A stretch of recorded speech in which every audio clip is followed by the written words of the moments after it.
जय जगन्नाथ सांग मैंने गोटे नुआ फ्रेश वीडियो को आपण मानक स्वागत। आज आसतु देखा चूना माछ बेसर केमती कराए। मुझे चूना माछ प्रथम नहीं आसली मार्केट रू जाकि भल भाव बाछि देइथिली। बाछि देला पर देखंतु धोई देकी बाछि बाछि देली से लुण हलदी पकईदेली। लुण हलदीटा को हाथ में भल भाव गोलई देला पर देखंतु हाथ में भलसे गोलई देली। गोलई देला पर एबे फ्राई पैन टाको मु रखी देइथिली गैस रे गरम होबापी हाई फ्लेम रे रखी थी कारण टिके तातिकी रहिले चूना माछटा पकेले चूना माछटा भांगेनी। देखंतु फ्राई पैन रे सोरिष तेल पकई देइथिली। सोरिष तेल रे ही माछटा भजा हुए। चूना माछ रिफाइन रे भाजिले भल लागेनी। रोही भाकुर को आपण माने भाजी पारंती। टिके तेल अधिका देकी भाजिले कड़कड़िया लगे भल लगे माछटा। कंचालिया रहिले भल लागेनी। आ टिके तो पितुलिया लगे माछटा कारण देह प्रति किंतु बहुत भल विटामिन बहुत मिली थाए।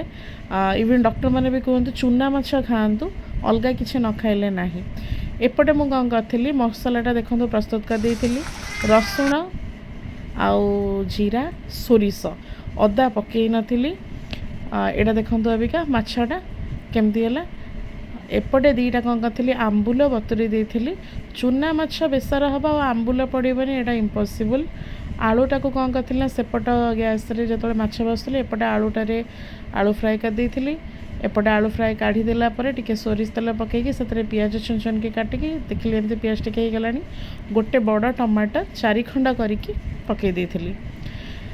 एबे देखंतु मु सोरिष बाटनटा केमती कौन करे। एपटे सोरिष बाटी देइथिली सेपटे गोटे कंसारे पानी नेकी एमती ताको मु मिसई दिए। सोरिष बाटन को मन रखु केबे भी डायरेक्ट तेल रे पकई कषिबेनी तरकारीटा पूरा खराब हो जिवो। एबे देखंतु एमती गोलई देला परे धीरे धीरे धीरे धीरे करी मु पानीटा पकईथिली। देखो आपण मैंने जमा हलैबेनी धीरे धीरे करी पकेबे। लास्ट को देखिए केमती आपण मानकर सोरिष तक देखो चोपा तक देखिपारे आपण मैंने चोपा तक केमती रही जाउछि। एटा को फिंगी देबे। एटा जो तरकारी पड़ जाए तरकारीटा बहुत पितुलिया लगे।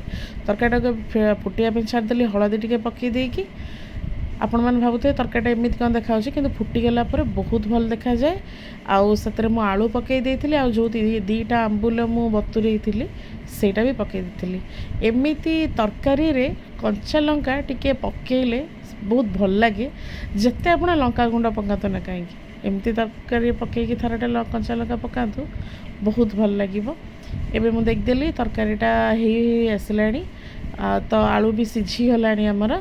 तो जो चूना माछ को भाजी थी देखो ता कलर केमी चेंज हो गला। चूना माछ को भाजी थी चूना माछ तक तरकारी पकईदेली। पकईदेला मत बेसी पानिया करार नाला कारण जुकजुकिया टिके हेले भल लगे। बेसी पानिया नुहे कि बेसी सुखिला नुहे।